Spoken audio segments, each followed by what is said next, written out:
Subscribe to our YouTube channel and press the bell icon so that you never miss any video lesson from RAU'S IAS Study Cell. Hello and welcome to the Daily News Simplified, an analysis of the newspaper from UPSC perspective. Today we will discuss the daily edition of the newspaper dated 25th July 2022. And the articles that we will discuss today are displayed on your screen. So let us start the discussion. This article on page number 6 talks about the government's focus of increasing and improving the demand and supply in the Indian economy. Now we are aware that both the demand as well as supply were disrupted because of the COVID-19 pandemic and the lockdowns. Plus already when this new government took over, the Indian economy was facing crisis back in 2013 and 14. In this line, the government of India has been trying to increase the investments in infrastructure etc. so that the economic activity can get a boost. And that is why the government has focused on enhanced public investments to address the twin crisis of demand and supply and consequently boost the economic growth and development. In this context, this article analyzes the recent trends in the gross capital formation, which is one of the way in which the government's investments are tracked or calculated. That is why in this article we will try to understand what is the meaning of gross capital formation, how it is calculated, what have been the trends in the gross fixed capital formation, and finally we will look at how increase in the gross fixed capital formation can boost the Indian economy, and also what have been the problems and challenges with the kind of approach that has been adopted by the government of India. So let us look at all these aspects one by one. So the first question that should come into our mind is that when the government of India is focusing on investment-led revival of the Indian economy, what is the measure of calculating the investments by the government? And that is why in this line we calculate the gross capital formation. So what exactly is the meaning of gross capital formation? Now this simply refers to the aggregate of gross additions to the fixed assets. In this line the fixed assets sometimes refers to construction, machinery or equipment, and plus the change in stocks during the counting period. In this line, the gross capital formation is calculated as first the gross fixed capital formation, change in stocks, and net acquisition of the valuables. So first is the gross fixed capital formation, and it refers to construction, maintenance of fixed assets such as infrastructure, dwellings, roads, and railways. We all know that the government keeps on investing in the infrastructure project because it has a multiplier effect on the economy and it leads to improved economic growth. And this is one policy that is followed by the governments when the economic growth is not happening in a particular economy. And that is why the government of India has also invested heavily in these gross fixed capital formation, which include infrastructure development like roads, railways, etc. Second part of the gross fixed capital formation include the machinery, equipment, intellectual property rights such as research and development, software, etc.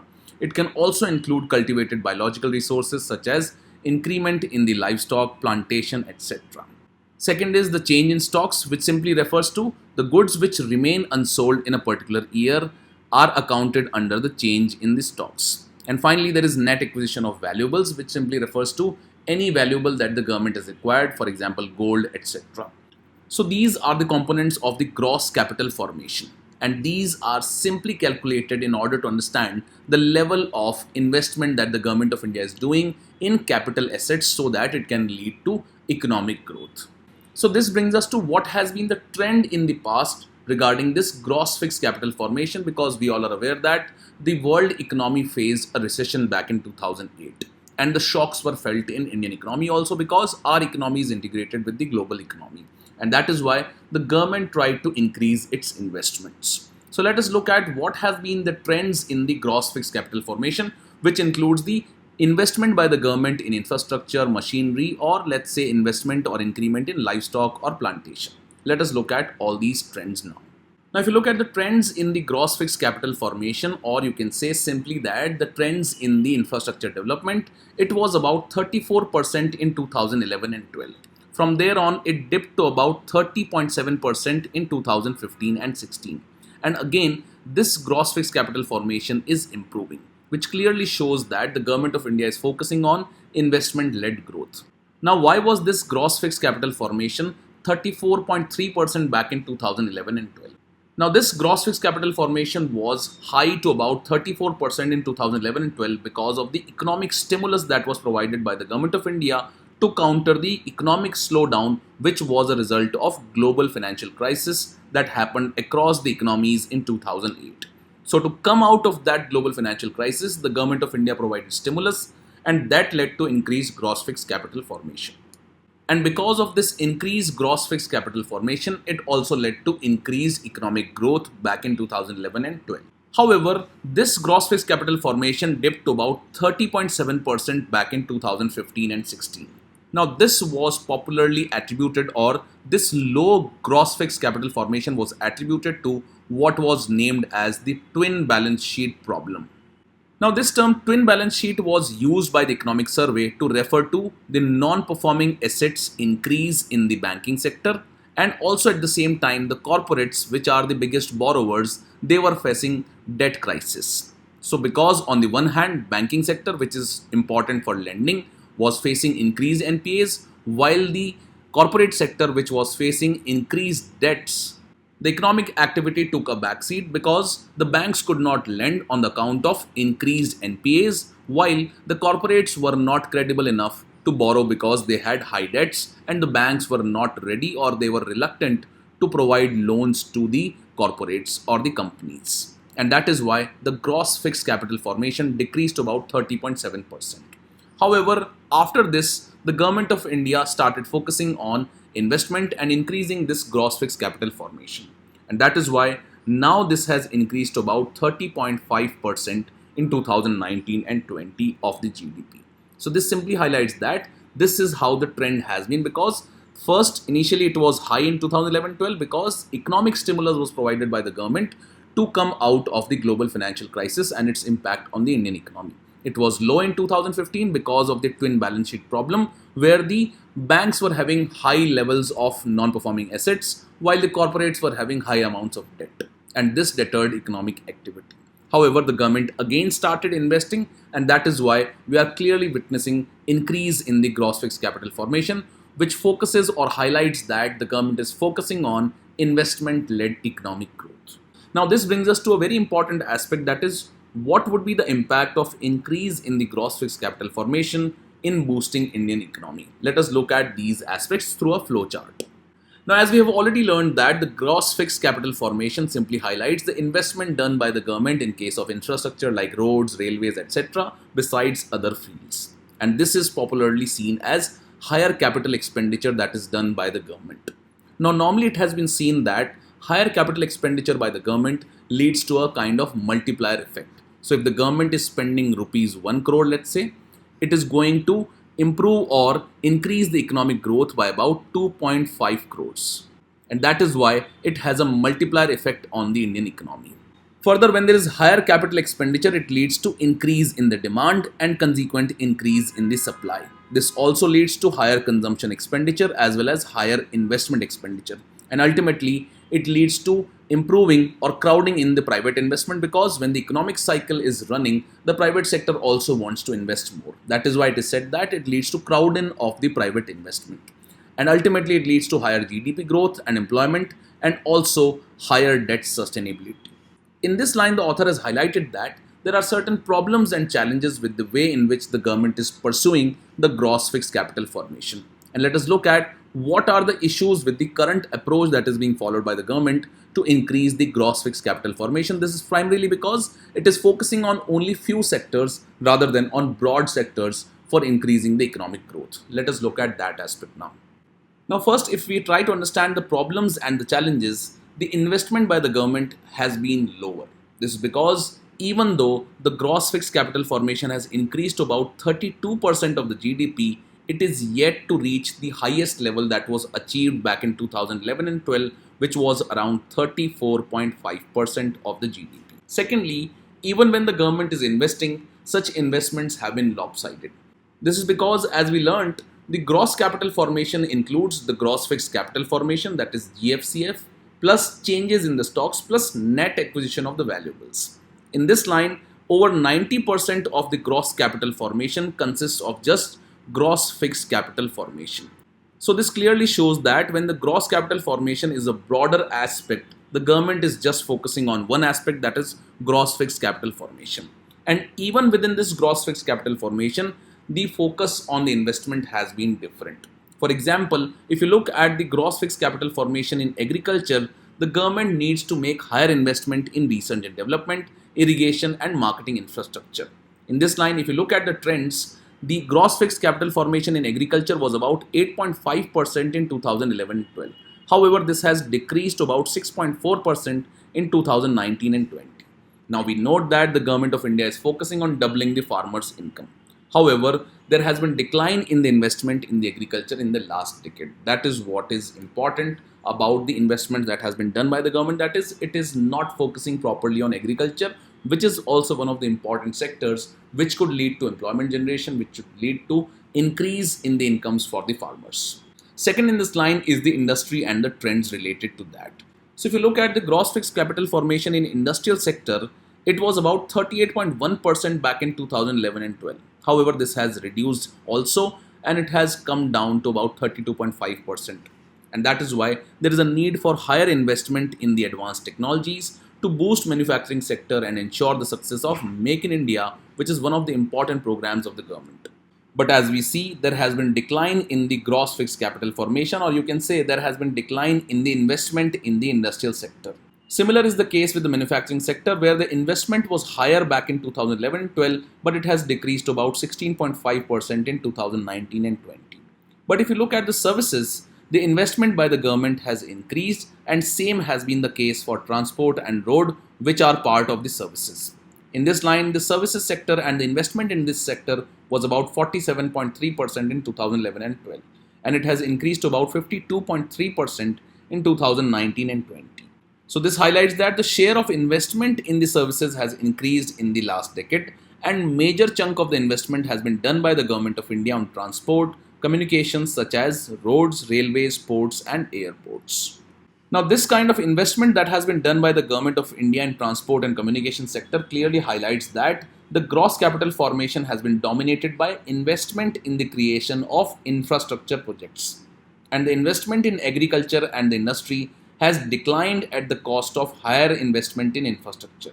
And this is leading to poor income levels for the farmers, and also it is leading to limited success of Make in India. In this line, it has been highlighted that for an economy to grow, manufacturing sector is also one of the important sectors besides the service sector.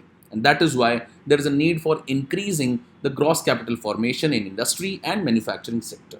Further, it has been highlighted that there has been lower share of foreign capital in the gross capital formation. And this stands at about 2.5% in 2019 and 20. So this has been the overall trend, and this has been the overall analysis regarding the gross capital formation in the Indian economy, when the government of India is focusing on increasing investments and increasing the gross capital formation in order to boost economic growth. So this has been the trend in the past, and these are the challenges or the problems that are faced in the formation of gross capital formation. With this, let's take up the next news article now. This article on page number 6 is related to the outcomes of the 12th Ministerial Conference of the World Trade Organization. In this line, 4 important decisions have been made at this Ministerial Conference, and these have been discussed in a previous DNS video. So we are going to revise from that DNS video the outcomes of the Ministerial Conference of the World Trade Organization, what were the contentions of the developed countries and what were the contentions of the developing countries, and what has been the outcome. And this ministerial conference is important because it has finalized various important agreements related to important issues of our time. And that is why the outcomes of this WTO's ministerial conference has been termed as Geneva package, because this ministerial conference took place at Geneva. In this regard, there were various debates regarding all the agreements that have been finalized. And developed countries had different arguments, while the developing countries also had certain arguments. And that is why the outcomes have been a compromise on the arguments forwarded by the developed and the developing countries. In this regard, the decisions have been made with regards to waiver on COVID vaccines, related to global food security. An agreement has also been finalized related to unregulated fisheries, and also a moratorium on the imposition of custom duties on electronic transmissions has been extended till the next ministerial conference. In this regard, we will try to understand the important decisions that have been taken at this WTO's ministerial conference, what were the debates, and what has been the outcome in this regard. Now, the outcomes of the Geneva package are primarily important because the negotiations at the WTO normally take place for a very long period of time, and at times at the ministerial conferences, no outcomes are found. However, at this Geneva Ministerial Conference, there were four decisions that were taken, and that is why it has been termed as a historic ministerial conference because of these outcomes. So, the agreements have been finalized with regards to trade and health, especially in the context of the COVID-19 vaccines, and in this regard, a waiver has been provided to COVID-19 vaccine production for next 5 years. Also, with regards to agriculture, decision has been finalized with regards to ensuring the global food security. Further, in order to curb unregulated fishing and unsustainable fishing, the agreement has been finalized on fishery subsidies. And also, the WTO members have agreed to maintain current practice of not imposing the custom duties on electronic transmissions until the Ministerial Conference 13. So, in this regard, let us look at the Ministerial Conference, how it is organized, and also how does the Ministerial Conference take its decisions. Now, from the prelims examination perspective, if we look at the Ministerial Conference, it is the topmost decision-making body of the World Trade Organization, and it usually meets every 2 years. Now, the Ministerial Conferences are important because they bring together all the members of the World Trade Organization. And this Ministerial Conference can take decisions on all matters under any of the multilateral trade agreements. Further, with regards to decision making at the Ministerial Conference of the World Trade Organization, the decisions are taken by consensus and not by majority. And that is what makes WTO unique in nature, because the decisions or the voting rights at other institutions like IMF and the World Bank are decided on the basis of the voting quota. However, here all the decisions are taken on the basis of consensus, that is, one member has one vote. Further, there is General Council in WTO, which is composed of representatives of all the members, and it oversees the operations of agreements and the ministerial decisions on a regular basis. It also acts as a dispute settlement body and a trade policy review body. Further, at WTO, there is Director General, who is appointed for a period of 4 years by the Ministerial Conference. So these are some facts related to Ministerial Conference, where consensus-based decision making is an important aspect which we need to know from the prelims examination perspective. After this, let us look at the outcomes of this Ministerial Conference in detail and the various debates surrounding these outcomes. So the first outcome is related to Declaration on Food Security, which is related to agriculture-related outcome. In this regard, we all are aware that the Russia-Ukraine crisis has adversely impacted the global food security. And also, India had recently banned export of wheat owing to the high inflation in the wheat prices in India.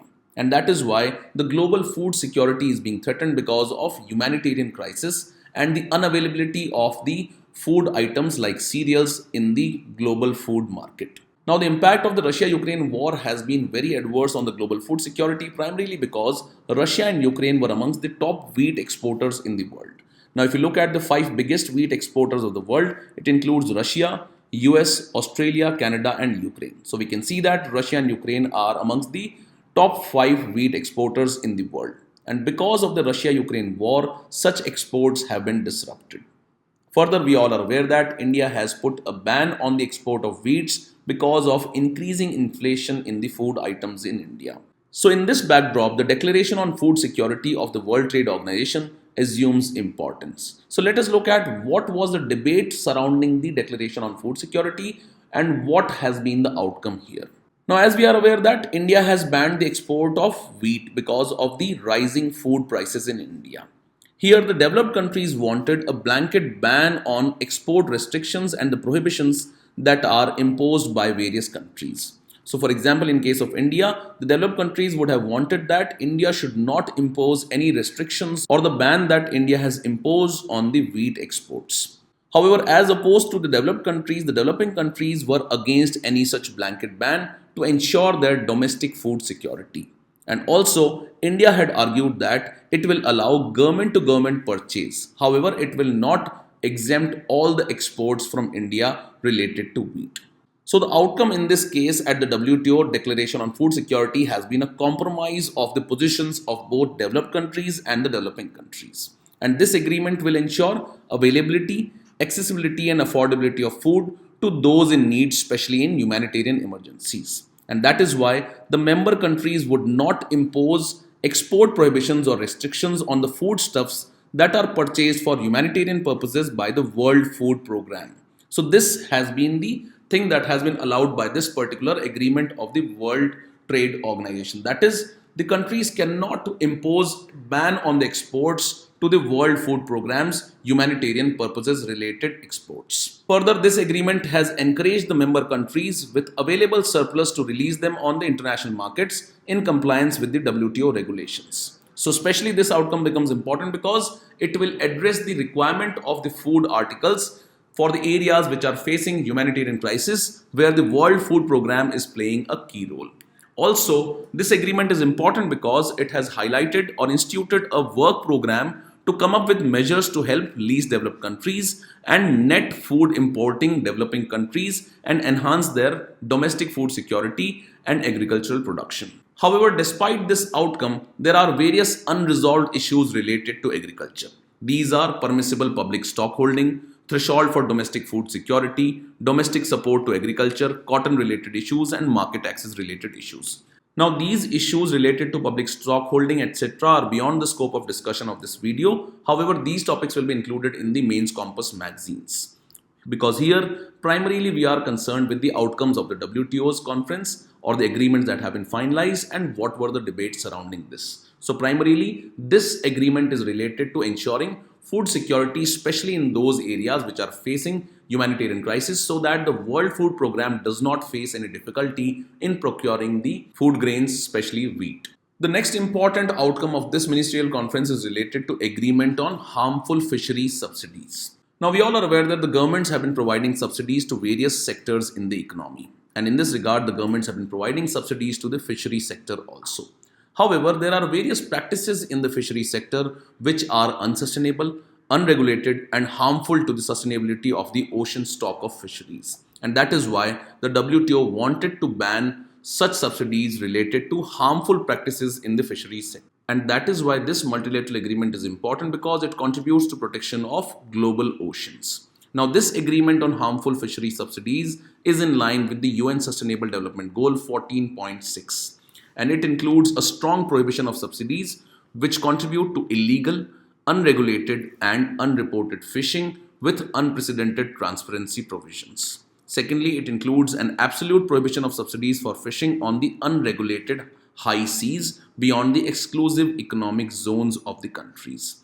In this regard, a dedicated trust fund has also been provided to provide technical assistance and capacity building for the developing countries to implement the agreement. However, there are two exceptions that have been provided here. So, what are these exceptions? The only exception is for continuing the subsidies for overfished stock is when they are deemed essential to rebuild them to a biologically sustainable development. Now, for example, if any kind of practice related to fishery is undergoing in the high seas also, however, that is important in order to carry out or rebuild the fishery stock at a biologically sustainable level. In that case, the subsidy will be available. Further, there would be no limitation on the subsidies that are granted or maintained by the developing or the least developed countries for fishing within their exclusive economic zone. So, this right is available only to developing and the least developed countries. So, that is why this is also one of the important agreements that has been finalized by the WTO. The third important agreement is related to moratorium on electronic transmissions. In this regard, the WTO has agreed to extend the current moratorium or current practice of not imposing the custom duties on electronic transmissions until the next ministerial conference. So, the present practice is that the custom duties cannot be imposed on any electronic transmissions, and WTO has carried forward or has continued with this practice of not imposing the custom duties. However, this will further be discussed at the 13th ministerial conference, that will be the next ministerial conference of the World Trade Organizations. This brings us to what are these electronic transmissions. So simply, these electronic transmissions consist of online deliveries such as music, e-books, films, softwares, and video games. Now, these electronic transmissions are unique and important because they differ from other cross-border e-commerce because these are ordered online and are not delivered physically. For example, if you order a printed book across the border, this will be delivered to you in a physical format. However, if you order an e-book, it will not be delivered to you physically. And that is why these electronic transmissions are important.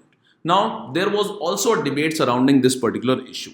So, the argument of the developed countries like US, UK, Australia, China, and Japan, they had sought the extension of this moratorium, that is, no custom duty should be imposed on such electronic transmissions. And these countries argued that such a moratorium would help maintain certainty, predictability for the businesses and the consumers, particularly in the context of the pandemic. However, the developing countries were opposed to the stand of the developed countries, and they opposed this moratorium because they wanted to impose custom duties on such electronic transmissions. So, the developing countries wanted a clearance on the imposition of custom duties on such transmissions. Further, the developing countries wanted to impose these customs in order to generate more revenues from the customs and thereby facilitate more investments in these fields. And they submitted that extending the duty-free market access without any custom duties due to moratorium has resulted in a loss of $10 billion per annum globally, and 95% of which was borne by the developing countries. And that is why we argued that we should be allowed to impose custom duties on such electronic transmissions. Now, normally what happens is that custom duties are imposed only when there is a surge in import of any particular entity. For example, if steel imports in India have risen considerably in the past few years, India will try to impose an anti-dumping duty or a custom duty so that the import of the steel can be discouraged. So that has been the purpose of the custom duties till now. However, in this present case, we want to impose these custom duties in order to provide necessary capital infusion for capacity building and also attempting to address the digital divide, especially in low income and developing countries, which has increased because of the COVID-19 pandemic. So we want to impose custom duties, collect that money and use it as capital infusion and investment in this particular field so that the digital divide can be bridged. So this will be different case as compared to other cases where the custom duties are imposed. So this was the whole argument of the developing country. So what has been the outcome here? Outcome has been that the countries have agreed to extend the current moratorium of not imposing any custom duties on electronic transmissions until the next ministerial conference. That is, the demand of the developing countries has not been met in this particular case. And the last issue is related to patent relaxation or patent waiver of the COVID vaccines. Here, India had demanded that the waiver should be provided on patents related to vaccines, health equipments, as well as different other health related things. However, the agreement has only focused upon the waiver for the production of COVID vaccine, and that too for a period of only 5 years. So the ministerial conference has agreed on authorizing the use of subject matter of a patent for producing COVID-19 vaccines by a member country without the consent of the rights holder. So this particular term, that is without the consent of the right holders, simply means that a waiver has been provided on the production of the vaccines. Further, it has asked the member countries to waive the requirements, including export restrictions, to supply domestic markets and the member countries with any number of vaccines. Now, this issue of patent waiver on the COVID vaccine has been discussed in detail in the previous DNS video. So we will revise from that particular DNS video what is meant by the waiver on the patent related to COVID vaccine and what has been the demand of India in this regard. So this was all about the outcomes of the ministerial conference, and let us revise the issue related to waiver on the patents related to COVID vaccine development. So to understand this issue of waiver of patents, let us first understand what exactly is a patent. So a patent is an exclusive right granted for an invention. It can be both product or a process. Now, such a product and process provides in general a new way of doing something or offers a new technical solution to a problem. Now, we all are aware that medicines have been used for treating different kinds of diseases. But in the year 2020, we were faced with the COVID-19 pandemic. And that is why various companies started research and development on the development of vaccines against the COVID-19 pandemic. And that is why when the vaccines were created, they were something new. They were a kind of technical solution to a problem. So this was a new innovation that was conducted by the pharmaceutical companies. And that is why for such kind of invention, or you can say innovation, these companies are provided with intellectual property rights. So these are exclusive rights. So what kind of protection is provided by a patent? So in this regard, in principle, the patent owner has the exclusive right to prevent or stop others from commercially exploiting the patented invention. In other words, patent protection means that the invention cannot be commercially made, used, distributed, imported, or sold by others without the patent owner's consent. And this exactly is the issue related to the COVID-19 pandemic and the vaccine development and the patents that have been provided to these vaccines. So on the one hand, we are concerned about protecting the rights of the pharmaceutical companies for the innovation and the research and development that they conducted in the development of these vaccines. And on the other hand, we are concerned about the access to these vaccines for some of the least developed or the underdeveloped countries. And if you are aware, the new variant of COVID-19, Omicron, had developed in South Africa, which has one of the least vaccination rates. And in general, African continent has lesser access to the COVID-19 vaccines because of underdevelopment, etc. And that is why this issue was raised by India that a waiver should be provided against such patents so that the access to the vaccines can be increased to these underdeveloped countries. So how does a waiver on patents works? So what happens in normal circumstances? In normal circumstances, a company or a pharmaceutical company has exclusive right to manufacture the product for next 20 years. However, in this process also, a company has an alternative to increase the reach of the vaccine. What is it? In this case, a company can enter into a voluntary licensing agreement with other manufacturers. And in such a case, when a company enters into voluntary licensing agreement, they can then transfer the technology and know-how of manufacturing a pharmaceutical drug. That is, this can happen only when a company enters into a voluntary licensing agreement with other companies. Now, one of the prime examples of voluntary licensing agreement is the company Gilead, which is a company of United States of America, which produces the remdesivir injections. In this line, the Gilead had entered into voluntary licensing agreement with Indian pharmaceutical companies such as Dr. Reddy's Laboratory to manufacture the remdesivir injections. So this is a kind of voluntary licensing agreement regime. Now, as opposed to such normal circumstances where the company has the exclusive right to manufacture and also it has the right to enter into a voluntary licensing agreement, is the issue of waiver on patent. That is, the patents should be waived for these vaccines that have been developed to fight the COVID-19 pandemic. In this regard, in case of a waiver, when a waiver has been provided on the patents against any vaccine or any medicine, any pharmaceutical company would be allowed to manufacture the vaccine, medicines without having a patent or without even entering into a voluntary licensing agreement with the patent holder. So in the previous case, the manufacturing company had to enter into a voluntary licensing agreement with the company which had produced the vaccine in the first place and had got it patented. However, under a waiver regime, any company with medicine related experience can start producing the vaccine without even entering into a voluntary licensing agreement. So this is the basic difference between how a patent works in normal circumstances and how a patent works under a waiver regime. So in that case, the pharma companies would have complete freedom to carry out reverse engineering and manufacture the patented product. And the company would have complete freedom in fixing the prices, and also the company would not be liable to pay any compensation to the patent holder. Now, this waiver was intended to be provided so that it can lead to increased manufacturing of the vaccines, because any pharmaceutical company can then start producing the vaccine.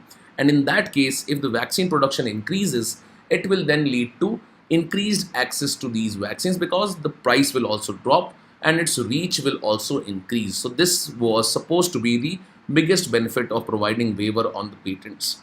Now, after looking at the issue of waiver on the patents, let us look at how a waiver is provided for products under the WTO agreements. Let us look at this issue. So a waiver under the WTO treaties can be decided at the WTO Ministerial Conference only through consensus among all the member countries. So all the countries who are member of the WTO will have to create a consensus so that such a waiver can be provided. In this regard, the waiver needs to contain a justification based on the exceptional circumstances, and we all are aware that COVID-19 was an exceptional circumstance in case of medical emergency that the world has faced. And these waivers are reviewed by the Ministerial Conference annually until its termination. Now, the issue here is that the decisions at the WTO are taken by consensus and not by any majority vote. And that is why countries which were not in favor of providing waivers against these patents voted against providing the waiver to the patents of vaccines. And that is why this waiver could not be provided for in the end. And we all are aware that India and South Africa were the leading countries which proposed the waiver on the vaccines because India is also one of the biggest manufacturers of the vaccine, and so that it would have helped the manufacturing companies related to pharmaceuticals in India to produce more number of vaccines and export them to the underdeveloped countries like the African countries. However, this did not get passed because it was opposed by various countries, and that was primarily because the decisions at the WTO are taken by consensus. In this backdrop, let us first understand what exactly are the benefits of patent waiver. So first and foremost benefit of patent waiver, or the supporters of the patent waiver say that it will be crucial in saving lives, especially during the COVID-19 pandemic and also in case of future pandemics. So in this regard, the technological breakthrough that has been achieved in the form of vaccines or the medicines has mainly benefited only the developed countries. And in this background, a patent waiver could provide for equitable and inclusive approach to deal with the COVID-19 as well as future pandemics. Second is that it helps in promoting the public funded research. How is it so? So most of the pharmaceutical companies, particularly in the advanced countries such as United States of America, had received huge grants from the governments to undertake research and development to develop vaccines and medicines. So this is also a case for providing waiver against the patents, because normally what happens is that the pharmaceutical companies undertake research and development based on their own money. But in this case, the USA's government had also invested or provided grants to these pharmaceutical companies to conduct research and development to develop the vaccines. And that is why a significant chunk of the research and development expenditure was also incurred by the governments. And that is why, because the government is providing grants to these companies, it would be prudent to provide for temporary waivers on the patents. Further, it is one of the best bet to fight the pandemic. That is, it will promote global cooperation to fight the crisis. Second is, it will ramp up the production of vaccines, medicines, and will flatten the curve. And third is, it will lead to equitable distribution of the vaccines and also will be very helpful in availability of vaccines at an affordable cost. And last but not the least, it will help in saving livelihoods, because the impact of pandemic has been such that 1.4% of the global population was pushed into extreme poverty, and 90% of the countries in the world faced GDP contraction. Also, the current mechanisms for the exemption of patents such as compulsory licensing and parallel imports are both time consuming as well as complex process. Compulsory licensing is simply when a government says that the companies which have the patents will keep on producing the vaccines, but at the same time other companies which can produce the vaccines will also be provided with the license so that they can also produce the vaccines. So this is how a compulsory licensing regime works. Further, if a company that has been provided with the patent for a vaccine or a medicine, and if it is not able to produce more number of vaccine and a country is facing the issue of pandemic or any kind of health emergency, then the country can provide for parallel imports. That is, it can lead to import of vaccines from the other countries. That is how the patent right of the company which has patented the vaccine will also be affected. However, there has been opposition to such patent waiver. So let us look at the arguments that have been forwarded in opposition to the patent waiver. Now, in this regard, pharmaceutical companies and some of the advanced economies believe that a temporary waiver is a simple solution to a very complex problem. That is, a waiver will not actually lead to increase in production or decrease in the prices and can end up affecting the interest of the global community at large. In this regard, they highlight that the lack of access to the vaccine and the high prices of vaccines is not just because of the patent regime, but it is because of the bottlenecks in the COVID-19 vaccine production. And if a waiver is provided against patents, it will discourage investment in research and development for undertaking further development in the field of medicines, vaccines, as well as diagnostic. Further, they have highlighted that apart from patents, there are other extrinsic factors which also affect the availability of the vaccines as well as the prices of the vaccines. That is, these factors include availability of raw materials, technological know-how, manufacturing capacity, and these are the factors which are also hindering the increased production of the COVID-19 vaccines as well as the prices of these vaccines. Further, there is complexity in manufacturing of the medicines and vaccines, and not all companies are capable enough to produce these vaccines. And this complexity in manufacturing of medicines and vaccines prevents the pharma companies from entering into voluntary licensing agreement with the pharma companies in poor and developing countries. Also, such a waiver will lead to lower profit margins for the pharma companies because they mainly sell the vaccines to the government at lower prices. And despite temporary waiver on the patents, lower profit margins may prevent the pharma companies from manufacturing the vaccines as well as the medicines. That is, you cannot force a company to produce the vaccines, and that is why such kind of waiver will discourage these companies to produce more number of vaccines. Also, issues have been highlighted related to problem of quality control. That is, if waiver is provided and other companies are also producing, or less capable pharma companies are producing these vaccines, the vaccine which is produced might not be of a great quality. And also, the process of providing a waiver on the patents at the WTO is an extremely time consuming and complex process because the decision at the WTO can be taken only through consensus, and all the countries of the world will have to come on board to provide this waiver against patents for the COVID-19 vaccine. And that is why this is also one of the arguments that has been forwarded against providing waiver against the patents for COVID-19 vaccines. This article on page number 12 is related to a study that was conducted by the Zoological Survey of India regarding the snow leopard. Now, snow leopard is an important species which can be important for us from the prelims examination perspective.